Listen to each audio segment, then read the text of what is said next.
Welcome to WBCS guide YouTube channel. Dear students, আজকে আমরা পড়তে চলেছি বায়োলজির লেকচার 7। ওকে, তো অলরেডি আমরা বায়োলজির 6টা লেকচার কমপ্লিট করে ফেলেছি। আজকে যারা ভিডিওটি প্রথম দেখছো তাদের বলবো তোমরা অবশ্যই প্রথম 6টি লেকচার দেখে নাও, তারপর আজকে দেখো। আমরা শুরু করেছিলাম টিস্যু, ঠিক আছে, মানে সেল কমপ্লিট করে আমরা টিস্যু শুরু করেছিলাম এবং টিস্যুর পার্ট 1-এ আমরা কিন্তু এই দুটো টপিক আলোচনা করেছিলাম। টিস্যু কী জিনিস, টিস্যুর ক্লাসিফিকেশান, আর প্লান্ট টিস্যুর একটা মেরিস্টেমেটিক টিস্যু কিন্তু অর্থাৎ ভাজক কলা আমরা অলরেডি পড়ে ফেলেছি। ঠিক আছে, উদ্ভিদের যে ভাজক কলা সেটা কিন্তু আমরা কমপ্লিটলি পড়ে ফেলেছি। আজকে আমাদের যেটা পাঠ্য সেটা হচ্ছে যে পার্মানেন্ট টিস্যু। ঠিক আছে, উদ্ভিদের যে পার্মানেন্ট টিস্যু রয়েছে মানে স্থায়ী কলা রয়েছে, সেই স্থায়ী কলা আজকে আমাদের পাঠ্য। তা কমপ্লিট মানে পার্মানেন্ট টিস্যুকে আমরা আজকে কমপ্লিট করব এবং নেক্সট ভিডিওতে আমি তোমাদের অ্যানিম্যাল টিস্যু পড়াবো আর তার সাথে সাথে টিস্যু শেষ হয়ে যাবে। ওকে, তাহলে টিস্যুর আর একটা ভিডিও আসবে আজকের পরে। তাহলে আজকের ভিডিওতে আমরা পড়তে চলেছি পার্মানেন্ট প্লান্ট টিস্যু। ওকে, আচ্ছা, ভিডিওটি শুরু করার আগে তোমাদের বলে দিই, WBCS গাইড চ্যানেলটিতে আমি তোমাদেরকে জিএস পড়াচ্ছি, general studies, mainly focused on WBCS। ওকে, আর যদি কেউ আমার থেকে ম্যাথ অ্যান্ড ইংলিশ শিখতে চাও তাহলে অবশ্যই এই ভিডিও ডেসক্রিপশানে দেওয়া আমার আরেকটি চ্যানেল রয়েছে এক্সাম সলিউশন, সেটাকে তোমরা ভিজিট করতে পারো। ওকে, আচ্ছা, চলো তাহলে। Number 1, permanent tissue. আমরা দেখেছিলাম উদ্ভিদের মধ্যে কি রয়েছে, যে ভাজক কলা রয়েছে। ঠিক আছে, ভাজক কলা কোথায় রয়েছে? ভাজক কলা উদ্ভিদের যে অংশগুলো গ্রো করছে, ঠিক না, উদ্ভিদের যে অংশটা বৃদ্ধিপ্রাপ্ত হচ্ছে, মানে উদ্ভিদের তুলনামূলক নরম যে অংশ, সেই নরম অংশগুলোতেই কিন্তু আমরা দেখেছিলাম ভাজক কলা রয়েছে। কারণ ভাজক কলার মধ্যেই রয়েছে বিভাজন। ভাজক কলা মানে কি, যা ভাঙছে, অর্থাৎ কি, যে যেখানে ভাজক কলা ছিল, অর্থাৎ কি যেখানে মেরিস্টেমেটিক সেল যেখানে থাকে, সেই মেরিস্টেমেটিক সেল দিয়ে মেরিস্টেমেটিক টিস্যু তৈরি হয়। ওকে, তো সেই মেরিস্টেমেটিক টিস্যু হচ্ছে উদ্ভিদের সেই সমস্ত অঞ্চলেই পাওয়া যায় যে সমস্ত অঞ্চলটা কিনা উদ্ভিদের গ্রো করছে এখনও, মানে বৃদ্ধি পাচ্ছে সেখানে। আর ঠিক সেই গ্রো করা অংশটাই কিন্তু পরবর্তী সময় কি হচ্ছে, পার্মানেন্ট টিস্যুতে তৈরি হচ্ছে। দেখো, তোমরা যদি কোনো একটা গাছকে খেয়াল করো, দেখবে গাছের যে এরিয়াল অংশগুলো রয়েছে, মানে গাছের যে সবথেকে উচ্চ অংশগুলো রয়েছে, সেই উঁচু অংশগুলোতে দেখবে যে সেই জায়গাটা তুলনামূলক নরম, অর্থাৎ ওইখানে যে টিস্যুগুলো পাওয়া যায় সেই টিস্যুকে বলা হয় মেরিস্টেমেটিক টিস্যু। আবার কয়েকদিন পরে ওইগুলোই আবার যখন বড় হয় তখন ওইগুলোই পার্মানেন্ট টিস্যুতে পরিণত হয়ে যায়, যেমন গাছের পুরোটা কাণ্ড পার্মানেন্ট টিস্যুর মধ্যে পড়ে। ঠিক আছে, তো যাই হোক, সেই সমস্ত ডিটেলস আমরা আজকে আলোচনা করব। নাম্বার 1 পয়েন্ট কী বলেছি দেখো, পার্মানেন্ট টিস্যুজ আর tissues that have lost the ability of further division. Permanent tissue এমন সেল দিয়ে তৈরি হচ্ছে যে সেলগুলো আর কখনো ফার্দার ডিভিশন হবে না, and have attained a different form and size, এবং যেটা কিনা যে টিস্যু একটা তার ডিফারেন্ট ফর্ম অ্যান্ড সাইজকে যে অলরেডি গ্রহণ করে ফেলেছে, they are actually derived from meristematic cells. Actually এই পার্মানেন্ট টিস্যুগুলো মেরিস্টেমেটিক সেল থেকেই তো তৈরি হচ্ছে। Different types of permanent tissues are formed due to differences in the structure and functions. আর উদ্ভিদের দেহে বিভিন্ন প্রকারের পার্মানেন্ট টিস্যু রয়েছে, সেগুলো আমরা দেখব, যেমন সিম্পল কমপ্লেক্সে ভাগ করব। তো তাদের বিভিন্ন কাজ অনুসারে, তাদের ফাংশন অনুসারে তাদের বিভিন্ন ধরনের গঠন বা রূপ হয়েছে। ওকে, দেখো, পার্মানেন্ট টিস্যুকে দুটো ভাগে ভাগ করছি আমরা। পার্মানেন্ট টিস্যুকে দুটো ভাগে, একটা হচ্ছে সিম্পল পার্মানেন্ট টিস্যু, একটা হলো কমপ্লেক্স পার্মানেন্ট টিস্যু। মানে একটা হলো সরল স্থায়ী কলা, একটা হলো জটিল স্থায়ী কলা। আবার যদি আমরা সরল স্থায়ী কলাকে ফার্দার ক্লাসিফাই করি তাহলে আমরা দেখছি সরল স্থায়ী কলাকে আমরা 3টে ভাগে ভাগ করছি, 3 টাইপসে। একটা হচ্ছে parenchyma, collenchyma and sclerenchyma. Parenchyma, collenchyma and sclerenchyma, এটা হচ্ছে সরল স্থায়ী কলা। ওকে, আর যদি মানে কমপ্লেক্স টিস্যুকে আমরা দেখি, অর্থাৎ পার্মানেন্ট টিস্যুরই কমপ্লেক্স সেকশনকে যদি আমরা দেখি তাহলে আমি দুটো টিস্যু পাবো সেখানে, একটা হচ্ছে ফ্লোয়েম, একটা হলো জাইলেম। ঠিক আছে, ফ্লোয়েম অ্যান্ড জাইলেম। ঠিক আছে, তাহলে এবার আমাদের বোঝাটা সুবিধা হবে যখন আমরা পার্মানেন্ট টিস্যুকে মেরিস্টেমেটিক টিস্যুর সাথে, অর্থাৎ কি ভাজক কলাকে যখন আমরা স্থায়ী কলার সঙ্গে ডিফারেন্সিয়েট করব, তাদের পার্থক্যগুলো দেখব, তাহলে আমাদের আরও বুঝতে সুবিধা হবে। ওকে, আচ্ছা, দেখে নাও। তাহলে এখন আমরা দেখছি যেটা, সেটা হচ্ছে difference between meristematic and permanent tissue. Meristematic tissue আর পার্মানেন্ট টিস্যুর মধ্যে কী মূলভূত পার্থক্য রয়েছে সেটা আমাদের এখন দেখতে হবে। ওকে, আচ্ছা, দেখো, মেরিস্টেমেটিক টিস্যু কি দিয়ে তৈরি হয়েছে? These are composed of cells that divide continuously. অর্থাৎ মেরিস্টেমেটিক টিস্যু যে সমস্ত সেলগুলো দিয়ে, যে সমস্ত কোষগুলো দিয়ে তৈরি হয়েছে, সেই কোষগুলো কন্টিনিউয়াসলি ডিভিশন হচ্ছে। কিন্তু পার্মানেন্ট টিস্যু যেগুলো, these are composed of cells that are derived from meristematic tissue. অর্থাৎ মেরিস্টেমেটিক টিস্যুতে যে সমস্ত সেলগুলো ডিভিশন হতে হতে যখন সেলগুলো কমপ্লিট হয়ে যাচ্ছে, যখন সেলগুলো ডিভিশন হয়ে যখন পূর্ণাঙ্গতা প্রাপ্ত হচ্ছে, সেই পূর্ণাঙ্গ প্রাপ্ত সেলগুলো দিয়েই কিন্তু পার্মানেন্ট টিস্যু তৈরি হচ্ছে। বোঝা গেল? আচ্ছা, 2 নম্বর পয়েন্ট কি দেখো, সেলস আর মেরিস্টেমেটিক যে মেরিস্টেমেটিক সেলসগুলো স্মল হয়, আনডিফারেন্সিয়েটেড হয়, আইসোডাইমেট্রিক হয় শেপ আকারের দিক থেকে। মানে এই যে মেরিস্টেমেটিক টিস্যু, এই মেরিস্টেমেটিক টিস্যুতে যে সেলগুলো পাওয়া যায়, সেই সেলগুলো কি তুলনামূলক ছোট হয়, আনডিফারেন্সিয়েটেড হয়, মানে তাদের কোনো পার্থক্য থাকে না, সবগুলোকে একই রকম দেখতে লাগে এবং তাদের ফাংশনগুলোও একই রকম থাকে, এবং আইসোডায়ামেট্রিক শেপ হয়। আইসোডায়ামেট্রিক মানে গোলাকার, একটু একটু গোল গোল, মানে ঠিক আছে, স্পেরিক্যাল শেপ হয়। আবার পার্মানেন্ট টিস্যুর ক্ষেত্রে যদি দেখি, যে পার্মানেন্ট টিস্যুর ক্ষেত্রে যে সেলগুলো কি লার্জ হয়, খুব বড় বড় সেল হয়, অ্যান্ড ডিফারেন্সিয়েটেড হয়, মানে এরা অলরেডি মানে আলাদা আলাদা হয়ে যায়, এক একটা এক এক ধরনের হয়ে যায়, অ্যান্ড ডিফারেন্ট শেপ, এবং এদের আকারটাও পরিবর্তিত হয়ে যায়। ওকে, আচ্ছা, মেরিস্টেমেটিক টিস্যুতে যে সেলগুলো পাওয়া যায় সেগুলো খুবই পাতলা, তাদের সেল ওয়াল থাকে এবং সেলগুলো থাকে লিভিং সেল। ওকে, এখান থেকে প্রশ্ন আসে কিন্তু মেরিস্টেমেটিক টিস্যুতে যে সেলগুলো থাকে, সেই সেলগুলোর যে কোষ প্রাচীর, সেই কোষ প্রাচীরটা খুবই থিন থাকে, and the cells are living. কিন্তু মেরিস্টেমেটিক পার্মানেন্ট টিস্যুতে যেটা আমরা দেখছি, পার্মানেন্ট টিস্যুতে কী হচ্ছে না, cell wall may be thin, হ্যাঁ, সেল ওয়াল থিনও হতে পারে, আবার থিকও হতে পারে। মনে রাখবে, যে সমস্ত সেলের সেল ওয়ালগুলো থিন সেগুলো হচ্ছে লিভিং সেল, আর যে সমস্ত সেল ওয়ালগুলো থিক তারা হচ্ছে ডেড সেল। মানে হচ্ছে এই, মনে রেখো, পার্মানেন্ট টিস্যুর মধ্যে 2 ধরনের সেলই বিদ্যমান, একটা লিভিং সেলও থাকে, ডেড সেলও থাকে, কিন্তু মেরিস্টেমেটিক টিস্যুতে অনলি লিভিং সেল থাকে, ডেড সেল থাকে না। ওকে, আচ্ছা, তারপরের পয়েন্ট দেখো, সেলস আর কম্প্যাক্টলি অ্যারেঞ্জড উইদাউট ইন্টারসেলুলার স্পেস। আমি আগের দিন তোমাদের দেখিয়েছিলাম যে মেরিস্টেমেটিক টিস্যুতে যে সেলগুলো রয়েছে, সেই সেলগুলো কী হচ্ছে না, দেখো এরকম মনে করে একটা সেল, এর সঙ্গে গায়ে লাগানো আর একটা সেল, এর সঙ্গে আবার লাগানো গায়ে একটা সেল, এর সঙ্গে আবার লাগানো। তার মানে কি, এই যে জায়গাগুলো, এইখানে কিন্তু কোনো গ্যাপ নেই, দেখতে পাচ্ছ, একটার গায়ে আর একটা লাগানো। এইখানে যে ইন্টারসেলুলার স্পেস, সেই ইন্টারসেলুলার স্পেস কিন্তু মেরিস্টেমেটিক সেলের মধ্যে পাওয়া যায় না। অথচ যখন আমরা কিনা পার্মানেন্ট টিস্যু দেখব, পার্মানেন্ট টিস্যুতে আমরা দেখব যে ইন্টারসেলুলার স্পেস সেখানে প্রেজেন্ট রয়েছে। অর্থাৎ কি, একটা সেলের মাঝখানে কিন্তু আমরা দেখব যে কিছু কিছু গ্যাপ রয়েছে। এই যে দেখেছো, এই যে গ্যাপ রয়েছে, এই যে গ্যাপ, তারপরে আবার এখান থেকে আসবে, এখানে যে গ্যাপ তৈরি হলো, মানে গ্যাপগুলো থাকে। কেন থাকে ভালো করে বোঝো। পার্মানেন্ট টিস্যুটা হচ্ছে উদ্ভিদের যে কাঠ, যেটা সেই কাঠ, ঠিক আছে, যেটা কিনা মৃত সেল দিয়ে তৈরি হয়েছে, মানে যে সেলগুলো আর ফার্দার ডিভিশন হবে না। তাহলে মৃত সেলগুলো যখন হয়, তখন কি হয়, তাদের সাইটোপ্লাজমগুলো আস্তে আস্তে শুকিয়ে যেতে থাকে, আর যখনই সাইটোপ্লাজম শুকিয়ে যায়, তখনই কোষগুলো ছোট্ট আকার হয়ে যায় এবং মাঝখানে তাদের একটা স্পেস সৃষ্টি হয়। সেই জন্য পার্মানেন্ট টিস্যুর মধ্যে কিন্তু স্পেস থাকে। ওকে, তারপরের পয়েন্ট দেখো, এই যে মেরিস্টেমেটিক টিস্যুতে যে সমস্ত সেল পাওয়া যায়, তাদের কিন্তু লার্জ নিউক্লিয়াস থাকে এবং প্রমিনেন্ট নিউক্লিয়াস থাকে, মানে তাদের নিউক্লিয়াসগুলো খুব বড় এবং খুব স্পষ্ট নিউক্লিয়াস থাকে। কিন্তু পার্মানেন্ট টিস্যুর মধ্যে যে নিউক্লিয়াসগুলো থাকে সেগুলো লেস প্রমিনেন্ট, মানে সেগুলো অতটা ভালো বোঝা যায় না, মানে কি এগুলো ধ্বংসপ্রাপ্ত বা মৃত সেল, সেই জন্য এগুলোকে বোঝা যায় না। ওকে, আচ্ছা, তারপর দেখো, cells of meristematic tissues take part in growth. আর এই মেরিস্টেমেটিক টিস্যুতে যে সমস্ত সেলগুলো আমরা পাই, সেই সেলগুলো কিনা উদ্ভিদের বৃদ্ধিতে অংশগ্রহণ করে। কিন্তু পার্মানেন্ট টিস্যুর যে সেলগুলো আমরা পাই, সেগুলো কি করে, উদ্ভিদকে প্রোটেকশান দেয়, সাপোর্ট দেয়, ঠিক আছে, কন্ডাকশন অফ সাবস্ট্যান্সে কাজ করে। মানে কি, উদ্ভিদের যে খাবারের ফ্লো বা জলকে বয়ে নিয়ে যাওয়া বা খাবারকে বয়ে নিয়ে যাওয়া, সেই কন্ডাকশানে কাজ করে। উদ্ভিদকে একটা সাপোর্ট দেয়, মেকানিক্যাল সাপোর্ট দেয়, যাতে উদ্ভিদটা সোজা হয়ে দাঁড়িয়ে থাকতে পারে।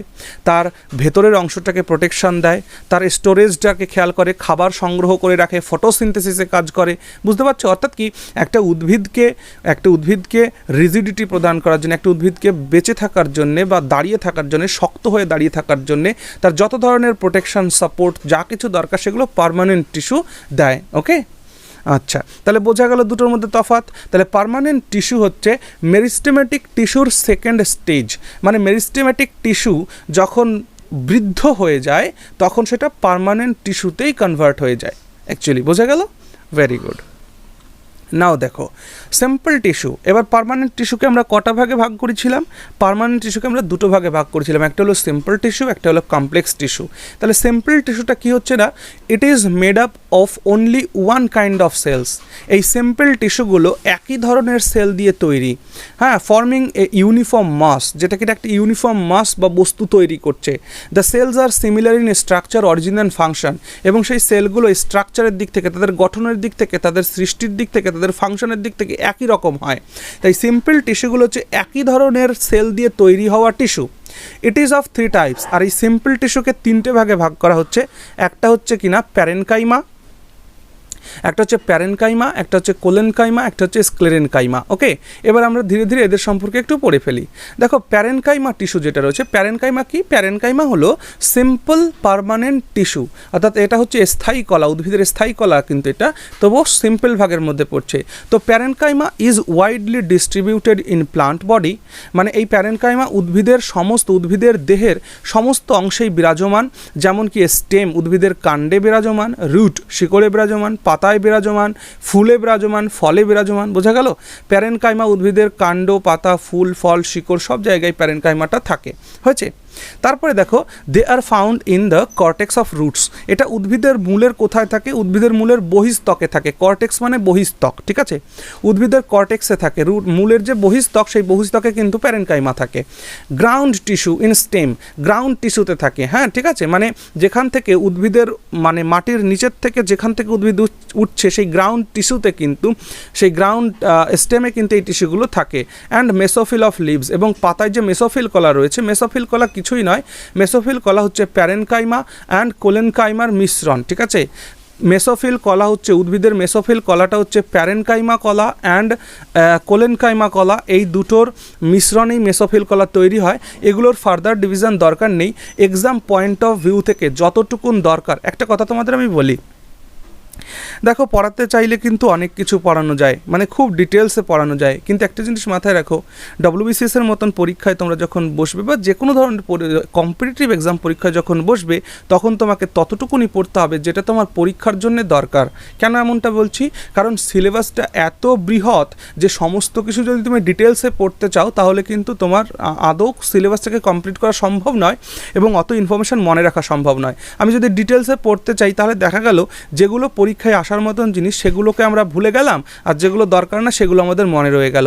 তাই যতটুকুন দরকার আমি কিন্তু ঠিক ততটুকুনি তোমাদের পড়াচ্ছি এক্সাম পয়েন্ট অফ ভিউ থেকে, যেখান থেকে প্রিভিয়াস ইয়ার কোয়েশ্চেন এসছে এবং ভবিষ্যতে কোয়েশ্চেন আসতে পারে সেই সমস্ত টপিকগুলো কিন্তু আমি তোমাদেরকে করাচ্ছি। ওকে, অযথা আমি এখানে আমি তোমাদের মানে নিট পরীক্ষার জন্য পড়াতে বসিনি, আমি তোমাদের এখানে কোনো জয়েন্ট এন্ট্রান্সের পরীক্ষার জন্য পড়াতে বসিনি। এটা হচ্ছে আমার কম্পিটিটিভ এক্সামের জন্য পড়তে হবে। এক্সাম পয়েন্ট অফ ভিউ থেকে যেটা ইম্পর্টেন্ট সেটা আমরা পড়বো। ওকে, তাই মেসোফিল কলাকে ফার্দার আর আমার দেখানোর কোনো দরকার নেই।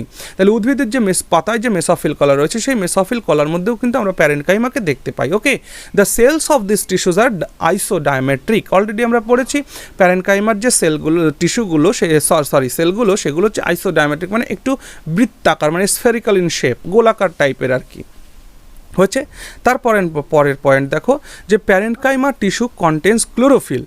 প্যারেনকাইমা টিস্যুর মধ্যে কিন্তু ক্লোরিফিল থাকে, আর যে সমস্ত প্যারেনকাইমা টিস্যুর মধ্যে ক্লোরোফিল থাকে তাদেরকে বলা হয় ক্লোরেনকাইমা। ওকে, তাদেরকে কি বলা হয়? তাদের বলা হয় ক্লোরেনকাইমা, ঠিক আছে? তাহলে ক্লোরেনকাইমা কাকে বলছে? ক্লোরেনকাইমা হচ্ছে প্যারেনকাইমারই একটা অংশ, যে প্যারেনকাইমার মধ্যে ক্লোরোফিল বা ক্লোরোপ্লাস্ট থাকে তাকেই কিন্তু ক্লোরেনকাইমা বলে। ওকে, আমরা পরবর্তী সময় গিয়ে যখন সালোক সংশ্লেষ পড়ব, তখন আমি কথা দিচ্ছি তোমাদের এই মেসোফিল, ক্লোরোফিল, ক্লোরোপ্লাস্ট এইগুলো সব আমি ডিটেলসে পড়িয়ে দেবো তখন। ওকে, আচ্ছা, এবার চলে এসো, chlorenchyma is the site of photosynthesis. তাহলে যেহেতু ক্লোরোফিল ক্লোরেনকাইমাই থাকে, তাহলে ক্লোরেনকাইমা কিন্তু ফটোসিনথেসিসে অংশগ্রহণ করে, ঠিক আছে, মানে সালোক সংশ্লেষে অংশগ্রহণ করে। ওকে, আচ্ছা, parenchyma that encloses large air cavities is called aerenchyma. প্যারেনকাইমার আরেকটা সেকশন রয়েছে, প্যারেনকাইমার আরেকটা সেকশনকে বলা হচ্ছে aerenchyma. Exam point of view থেকে দেখো এগুলো অনেক কটা আছে, কিন্তু প্রায় 4-5টা আছে, তো কিন্তু এই এক্সাম পয়েন্ট অফ ভিউ থেকে ক্লোরেনকাইমা অ্যান্ড অ্যারেনকাইমাটাই ইম্পর্টেন্ট। অ্যারেনকাইমাটা কেন ইম্পর্টেন্ট? অ্যারেনকাইমা হচ্ছে সেই অংশ, সেই টিস্যু যে টিস্যু কিনা কী করে একটা এয়ার ভ্যাকিউমকে এনক্লোজ করে রাখে। যেমন করে উদ্ভিদের যে সমস্ত উদ্ভিদ জলে ভাসে, যেমন কচুরিপানা, ঠিক না? এই যে কচুরিপানা সেগুলো জলে ভাসে কিসের জন্যে? কারণ কচুরিপানার মধ্যে প্রচুর পরিমাণে অ্যারেনকাইমা টিস্যু রয়েছে, অ্যারেনকাইমা টিস্যু। আর অ্যারেনকাইমা টিস্যু কি? দেখো, যে প্যারেনকাইমাগুলো এনক্লোজেস লার্জ এয়ার ক্যাভিটিস, যারা বিরাট বড় বড় এয়ার ক্যাভিটিস মানে বেলুনের মতন অংশকে যারা ঘিরে রাখে, সেই সমস্ত প্যারেনকাইমা কলাকে বলা হয় অ্যারেনকাইমা কলা। অ্যারেনকাইমা হওয়ার কথা দেখো কোথা থেকে এসছে, এই মনে রেখো, AER ও অ্যারো। অ্যারো মানে কি জানো? অ্যারো মানে হচ্ছে এয়ার। অ্যারো মানে কি? অ্যারো মানে হচ্ছে এয়ার। তাহলে সেই অ্যারেনকাইমা কলা মানেই হচ্ছে প্যারেনকাইমার সেই কলা যে কলা একটা এয়ারের বাবলকে বা একটা এয়ারের ক্যাভিটিকে যে এনক্লোজ করে রাখে, সেই সমস্ত প্যারেনকাইমাকে বলা হয় অ্যারেনকাইমা। আর এই aerenchyma provides buoyancy to the aquatic plants. দেখো, যে বয়ান্সি প্রদান করে, বয়ান্সি মানে কি? ফ্লোটেজ, ঠিক আছে, ভেসে থাকা। বয়ান্সি মানে ভেসে থাকা। অ্যাকুয়াটিক প্লান্টস যেগুলো রয়েছে, জলজ উদ্ভিদ যেগুলো রয়েছে, সেই জলজ উদ্ভিদ যে জলের উপরে ভেসে রয়েছে সেটা থাকেই কিন্তু এই অ্যারেনকাইমা কলার জন্য বা অ্যারেনকাইমা টিস্যুর জন্য। বোঝা গেল? Very good. চলো এবার আমরা দেখি নেক্সট কোলেনকাইমা। ঠিক আছে, দেখো, collenchyma is a strong and flexible tissue. Collenchyma হচ্ছে উদ্ভিদের সেই পার্মানেন্ট টিস্যুগুলোর মধ্যে একটা, যেটা কিনা খুবই শক্ত হয় এবং ফ্লেক্সিবল টিস্যু হয়, that provides flexibility to soft aerial parts of the plants. উদ্ভিদের যে সফট এরিয়াল পার্টস রয়েছে, মানে উদ্ভিদের যে সফট এরিয়াল পার্ট মানে বোঝো তো? এরিয়াল মানে কি? এরিয়াল মানে হচ্ছে অ্যান্টেনা। অ্যান্টেনা কোথায় থাকে? একদম উপরের দিকে থাকে না? এরিয়াল মানে কি? উদ্ভিদের যে এরিয়াল পার্টগুলো, উদ্ভিদের যে একদম সর্বোচ্চ যে স্থানগুলো, অর্থাৎ কি, যে সমস্ত জায়গায় আমরা মেরিস্টেম্যাটিক টিস্যু পাই, সেই মেরিস্টেম্যাটিক টিস্যুর মাঝখান দিয়ে যে টিস্যুগুলো থাকে সেটাই হচ্ছে কোলেনকাইমা। অর্থাৎ উদ্ভিদের একদম হাই টপ লেভেলে বা টিপ পয়েন্টে, এরিয়াল পয়েন্টে কিন্তু আমরা এই কোলেনকাইমাকে পাই। ঠিক আছে, কোলেনকাইমাটা কেমন? Strong and flexible. এটা উদ্ভিদকে রিজিডিটি প্রদান করে, ফ্লেক্সিবিলিটি প্রদান করে। ওকে, দেখো, কোলেনকাইমা প্রোভাইডস মেকানিক্যাল সাপোর্ট। এই কোলেনকাইমা টিস্যুই উদ্ভিদকে মেকানিক্যাল সাপোর্ট দেয়। ঠিক আছে, মেকানিক্যাল সাপোর্ট কীভাবে দেয়? যে উদ্ভিদ বাতাস আসলে যাতে ডালটা ভেঙে না যায়, সেটার যাতে ফ্লেক্সিবিলিটি থাকে, সেই ফ্লেক্সিবিলিটি প্রদান করে কিন্তু এই কোলেনকাইমা কলা। ওকে, ওকে, বোঝা গেল এইটুকুন? Very good. আর সেটা কেন করে? কারণ যাতে গাছটা ভেঙে না পড়ে। ঠিক আছে, আচ্ছা, ইট মে কন্টেন ক্লোরোপ্লাস্টস। আর এই কোলেনকাইমার মধ্যেও কিন্তু ক্লোরোপ্লাস্ট বা ক্লোরোফিল থাকতে পারে, আর সেই জন্যে এরাও কিন্তু ফটোসিনথেসিসে অংশগ্রহণ করে। হয়েছে? দেখবে তোমরা তুলনামূলক উদ্ভিদের যে এরিয়াল পয়েন্টগুলো রয়েছে, উদ্ভিদের সর্বোচ্চ যে জায়গাগুলো রয়েছে, সেই জায়গাগুলো দেখবে তুলনামূলক সবুজ হয়। তাহলে সবুজ হলে কিন্তু কোলেনকাইমাও সেখানে প্রেজেন্ট। তাহলে কোলেনকাইমা সেখানে থাকার জন্যে, তার মধ্যে ক্লোরোপ্লাস্ট থাকে, তার জন্য সে কিন্তু ফটোসিনথেসিসে অংশগ্রহণ করে। ওকে, এরপরে আমরা লাস্ট সিম্পল পার্মানেন্ট টিস্যু দেখব, যেটাকে বলছি sclerenchyma. Sclerenchyma it is found in and around the vascular tissue. দেখো, উদ্ভিদের ভ্যাসকুলার টিস্যু বলা হয় জাইলেম কলা অ্যান্ড ফ্লোয়েম কলাকে বলা হয় ভ্যাসকুলার টিস্যু। আবার বলি, উদ্ভিদের যেটা জাইলেম অ্যান্ড ফ্লোয়েম কলা, অর্থাৎ আমরা একটু পরেই দেখব উদ্ভিদের যে কমপ্লেক্স পার্মানেন্ট টিস্যু, সেই কমপ্লেক্স পার্মানেন্ট টিস্যুকেই বলা হচ্ছে ভ্যাসকুলার টিস্যু।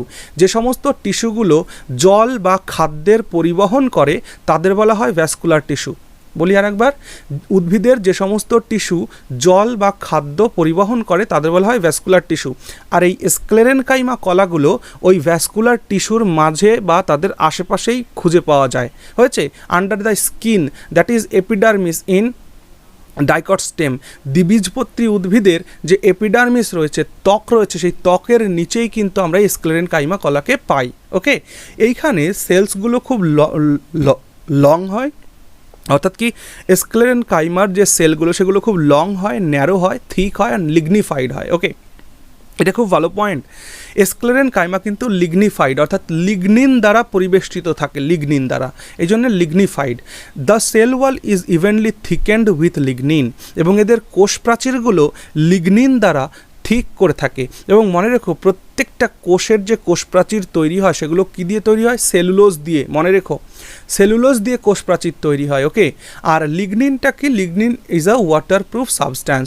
যাতে উদ্ভিদের জলে কোনো ক্ষতি না হয়, সেই ওয়াটারপ্রুফ সাবস্ট্যান্স হচ্ছে লিগনিন। ওকে, আচ্ছা, it gives the mechanical support. এই স্ক্লেরেনকাইমা কী করে? এটা উদ্ভিদকে মেকানিক্যাল সাপোর্ট দেয়, প্লান্টকে রিজিডিটি প্রদান করে, flexibility and elasticity to the plant body. এখানে প্ল্যান্ট বডি হয়ে গেছে, এখানে হবে প্লান্ট বডি, টি হবে এখানে একটা প্লান্ট বডি। উদ্ভিদের দেহে এই স্ক্লেরেনকাইমা রিজিডিটি, ফ্লেক্সিবিলিটি, ইলাস্টিসিটি প্রদান করে, অর্থাৎ যাতে গাছটি বাতাস আসলে ভেঙে চুরে না পড়ে সেইটা প্রদান করে এই স্ক্লেরেনকাইমা। ওকে, ভেরি গুড। নেক্সট এবারে আমরা আসছি কমপ্লেক্স টিস্যুর আলোচনার মধ্যে। কমপ্লেক্স টিস্যু আমাদের এক্সাম পয়েন্ট অফ ভিউ থেকে কিন্তু খুবই গুরুত্বপূর্ণ। দেখো কমপ্লেক্স টিস্যুকে আমরা কমপ্লেক্স টিস্যু কেন বলা হলো, আমরা দেখলাম যে সিম্পল টিস্যুগুলো কী হচ্ছে, একই ধরনের সেল নিয়ে গঠিত, একই ধরনের সেল নিয়ে গঠিত হচ্ছে, তাই না? একই ধরনের সেল যাদের অরিজিন, স্ট্রাকচার অ্যান্ড ফাংশন এক, সেই সমস্ত সেল নিয়ে গঠিত হচ্ছে বলে সেগুলোকে আমরা বলছি সিম্পল পার্মানেন্ট টিস্যু।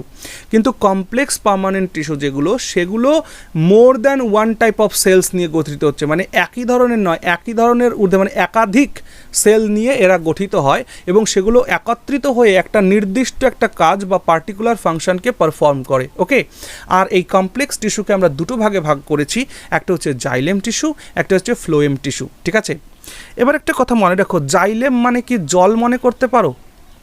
জাইলেম মানে জল মাথায় আসে কি? তাহলে মনে রেখো, জাইলেম টিস্যু উদ্ভিদের মূল থেকে জল সংগ্রহ করে, জল আর খনিজ সংগ্রহ করে উদ্ভিদের সমস্ত পাতায় পৌঁছে দেয়। ওকে, তাহলে জাইলেম টিস্যু জল পরিবহন করে। আচ্ছা, ফ্লোয়েম টিস্যুর মধ্যে ফল আসছে কি একটু দেখো তো মনে রাখার জন্য, ফ্লোয়েম ফল। হ্যাঁ, তাহলে ফ্লোয়েম ফল, ফল মানে কি খাদ্য, ফ্রুট। ঠিক আছে, তাহলে জাইলেম কলা জল বহন করে, ফ্লোয়েম কলা ফল বা ফ্রুট, ফল বা ফুড, ফল বা ফ্লোয়েম কলাকে এমনভাবে মনে রাখবে, ফ্লোয়েম কলাকে ফল বা ফুড। তাহলে ফ্লোয়েম কলা ফুডের পরিবহন করে, ফুড মানে খাবারের পরিবহন করে, জাইলেম কলা জলের পরিবহন করে। আবার বলি, জাইলেম টিস্যু জল পরিবহন করে, ফ্লোয়েম টিস্যু ফুড বহন করে। ঠিক আছে, তাহলে এবার এই জাইলেম টিস্যু অ্যান্ড ফ্লোয়েম টিস্যুকে দুটো আমরা এভাবে দেখে নিই এবং তোমরা ভালো করে নোট তৈরি করে রেখো। Okay, xylem helps in conduction of water and minerals. তাহলে জাইলেম টিস্যু কী করে? কন্ডাকশন মানে কি? পরিবহন।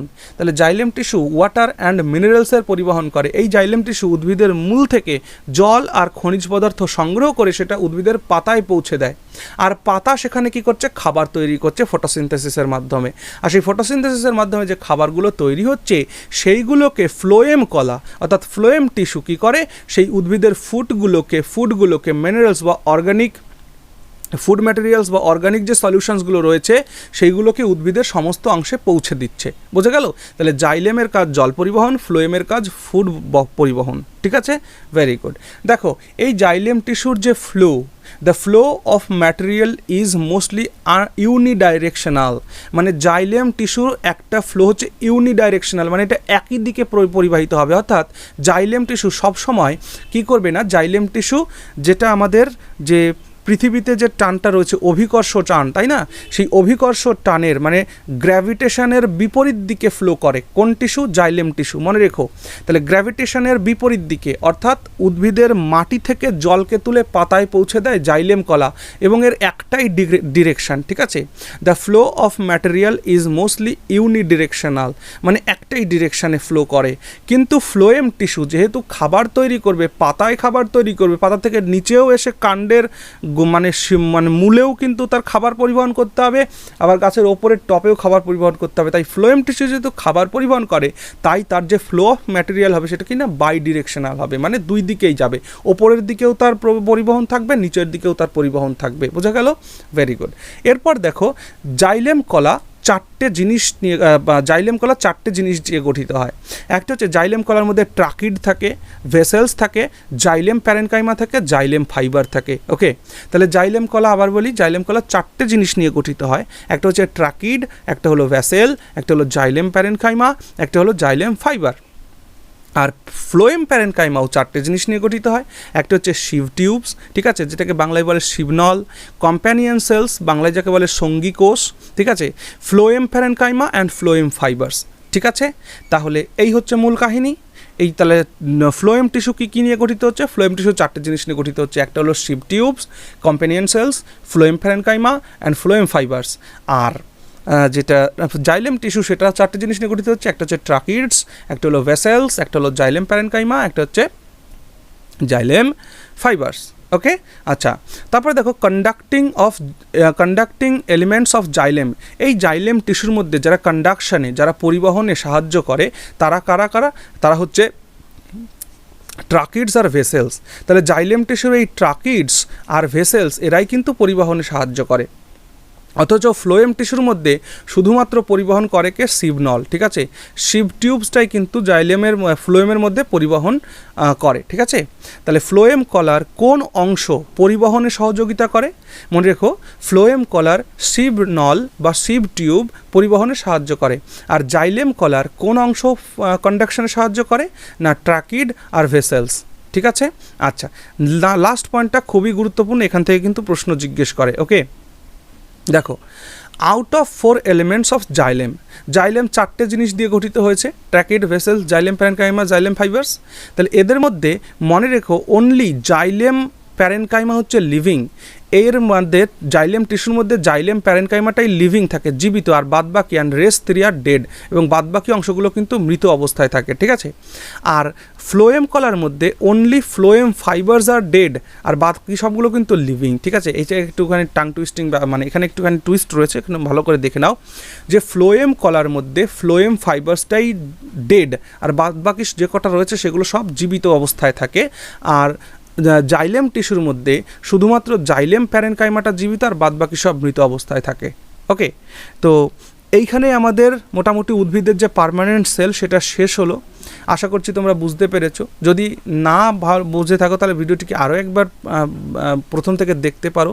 তো এইখান থেকে আমাদের কিন্তু প্লান্ট টিস্যু খতম হয়ে গেল, প্লান্ট টিস্যু আমাদের আজকে শেষ হয়ে গেল। আমরা নেক্সট ভিডিওতে বায়োলজিতে যেটা আলোচনা করব সেটা হচ্ছে অ্যানিমাল টিস্যু নিয়ে আলোচনা করব, ঠিক আছে। অ্যানিমাল টিস্যু, আর অ্যানিমাল টিস্যু শেষ হয়ে গেলে তারপরে আমরা প্লান্ট কিংডমের দিকেও যেতে পারি, আবার আমরা কিনা বায়োলজির সেকশনের, বোটানিকে বাদ দিয়ে বায়োলজি সেকশনের দিকেও কিন্তু আমরা যেতে পারি। ওকে, সেটা আমি পরবর্তী সময় ভেবে দেখব কোথায় যাই। তো ঠিক আছে, আজকে এখানে শেষ করলাম। ওকে, থ্যাংক ইউ।